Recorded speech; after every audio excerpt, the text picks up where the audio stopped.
নমস্কাৰ। এই মুহূৰ্তত আহি পৰিছে পিএম কিষাণক লৈ এক গুৰুত্বপূৰ্ণ খবৰ। পিএম কিষাণ যোজনাৰ 18 নং কিস্তি ধন কেতিয়া দিব আৰু কোনে কোনে লাভ কৰিব, আৰু যিসকলে এতিয়ালৈকে 70 নং কিস্তি ধন পোৱা নাই তেওঁলোকৰ বাবে নতুনকৈ আপডেট আহিছে। সবিশেষ চাওক এইটো ভিডিঅ'ৰ মাধ্যমত। বন্ধু বান্ধৱীসকল, যোৱা 18 জুন তাৰিখে পিএম কিষাণ যোজনাৰ 70 নং কিস্তি ধন কৃষকসকলৰ একাউণ্টত প্ৰেৰণ কৰিছিলে। কিন্তু এতিয়ালৈকে বহুত কৃষকে আছে 70 নং কিস্তি ধন পোৱা নাই। কিয় পোৱা নাই আৰু কি কৰিলে পাব? চাওক, পিএম কিষাণক লৈ বহুতো গুৰুত্বপূৰ্ণ আপডেট হৈছে। অৰ্থাৎ আপোনালোকে যোগ্য কৃষক হ'ব লাগিব, তেতিয়াহে পিএম কিষাণ যোজনাৰ ধনসমূহ পাব। আৰু যিখিনি ক্ৰাইটেৰিয়া আৰু ভেৰিফিকেশ্যন বা KYCৰ কামসমূহ দিছিলে, যদি আপোনালোকে সেইখিনি কৰিছে তেতিয়াহে আপোনালোকে 70 নং কিস্তি ধনৰ বাবে যোগ্য হ'লেহেঁতেন। কিন্তু আপোনালোকে যদি 70 নং কিস্তি ধন পোৱা নাছিলে, তেতিয়াহ'লে আপোনালোকে এতিয়াও কোনো ধৰণৰ চিন্তা কৰিব নালাগে, কাৰণ পিএম কিষাণক লৈ এক গুৰুত্বপূৰ্ণ আপডেট আহিছে যে যিসকলে যোগ্য কৃষক হয় তেওঁলোকক পিএম কিষাণ যোজনাৰ 70 নং কিস্তি ধনটো 18 নং কিস্তি ধনৰ লগত 2000 প্লাছ 2000 4000 টকাকৈ প্ৰেৰণ কৰিব। গতিকে আপোনালোকে যদি এতিয়ালৈকে 70 নং কিস্তি ধন পোৱা নাই, তেতিয়াহ'লে আপোনালোকৰ বাবে ভাল খবৰ।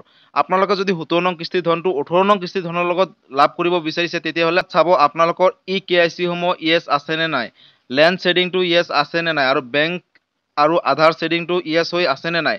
যদি আপোনালোকৰ এই ডকুমেণ্টছখিনি য়েছ হৈ আছে, তেতিয়াহ'লে আপোনালোকে নিশ্চয় 70 নং কিস্তি ধনটো 18 নং কিস্তি ধনৰ লগত পাব।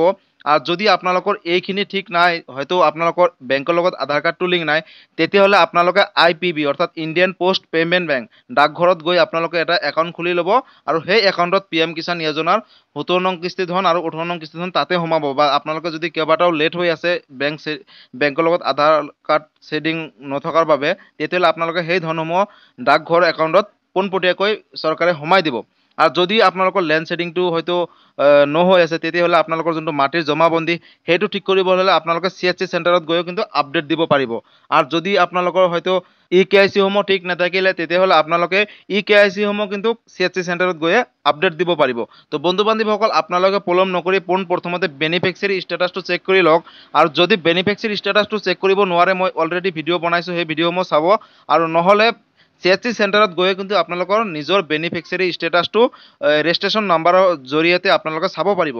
আৰু চাই মেলি আপোনালোকৰ ভুল থকা যিখিনি আছে, মানে অৰ্থাৎ সেই ভুলখিনি শুধৰণি কৰিব বা আপডেট দিব ডকুমেণ্টছখিনি, তেতিয়া কিন্তু 18 নং কিস্তি ধনৰ লগত আপোনালোকে এই 70 নং কিস্তি ধনটো লাভ কৰিব। আৰু যদি আপোনালোকৰ F2O প্ৰচেছ ন হৈ আছে, অৰ্থাৎ ফাউণ্ড ট্ৰান্সফাৰ অৰ্ডাৰ ন হৈ আছে, তেতিয়াহ'লে আপোনালোকে গম পাব যে আপোনালোকৰ হয়তো কিবা এটা, হয়তো আপোনালোকৰ যোগ্য কৃষক নহয়, বা আপোনালোকৰ ঘৰত দুজন সদস্য অলৰেডি এজনে পাই আছে, বা আপোনালোকৰ ঘৰত হয়তো কোনোবা চাকৰিয়াল আছে, তাৰ বাবে কিন্তু আপোনালোকৰ পে'মেণ্টটো ৰখাই থোৱা হৈছে, বা আপোনালোকৰ যোনটো মাটিৰ পট্টা বা জমাবন্দীটো আপডেট দিছিলে, সেইটো সময়ত হয়তো কিবা এটা নামৰ ক্ষেত্ৰতে হওক বা যিকোনো এটা খেলি মেলি হৈছে, তাৰ বাবে কিন্তু আপোনালোকৰ পে'মেণ্টটো ষ্টপেড কৰাই থোৱা হৈছে, ফাউণ্ড ট্ৰান্সফাৰ অৰ্ডাৰটো দিয়া নাই।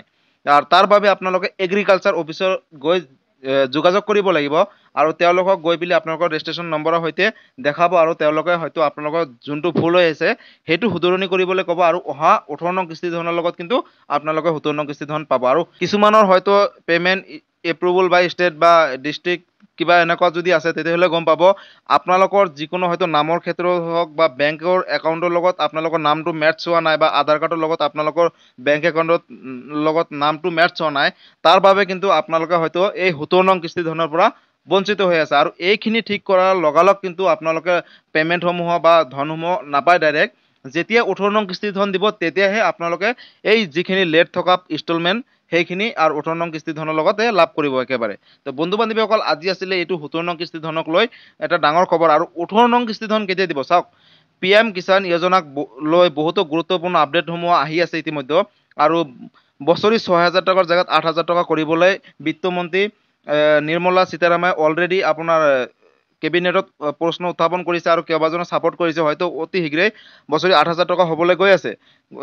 গতিকে পিএম কিষাণক লৈ বহুতো ধৰণৰ গুৰুত্বপূৰ্ণ আপডেট আহিছে। আৰু তাৰ মাজতে 18 নং কিস্তি ধনটো আপোনালোকে সকলোৱে জানে যে বছৰৰ শেষৰ ফালে দিয়া হয়, অৰ্থাৎ 3 নম্বৰ ইনষ্টলমেণ্টটো বছৰৰ শেষৰ ফালে দিয়া হয়। মেবি আপোনাৰ নৱেম্বৰ মানত আপোনালোকে পিএম কিষাণ যোজনাৰ 18 নং কিস্তি ধন পোনপটীয়াকৈ আপোনালোকৰ বেংক একাউণ্টত লাভ কৰিব। কিন্তু এতিয়ালৈকে ডেটটো ফিক্সড হোৱা নাই, গতিকে আপোনালোকে অনুমান কৰিব পাৰিব যে নৱেম্বৰৰ ভিতৰত আপোনালোকে 18 নং কিস্তি ধন লাভ কৰিব। তাৰ বাবে আপোনালোকৰ সবিশেষ ডকুমেণ্টছখিনি ঠিক থাকিব লাগিব বা আপোনালোকৰ গোটেইখিনি তথ্যসমূহ আপ টু ডেট থাকিব লাগিব। যদি গোটেইখিনি ইয়েছ হৈ আছে তেতিয়াহ'লে আপোনালোকে নৱেম্বৰৰ ভিতৰত 18 নং কিস্তি ধন লাভ কৰিব। তো বন্ধু বান্ধৱীসকল, আজি আছিল PM কিষাণক লৈ এইটো এটা গুৰুত্বপূৰ্ণ আপডেট। যদি ভিডিঅ'টো চাই ভাল পালে চেনেলটো ছাবস্ক্ৰাইব কৰিব আৰু যদি কিবা সুধিবলগীয়া আছে কমেণ্ট কৰিব, লাইক কৰিব আৰু সকলোৰে মাজতে শ্বেয়াৰ কৰক যাতে সকলোৱে কথাটো গম পায়। ধন্যবাদ। জয় আই অসম।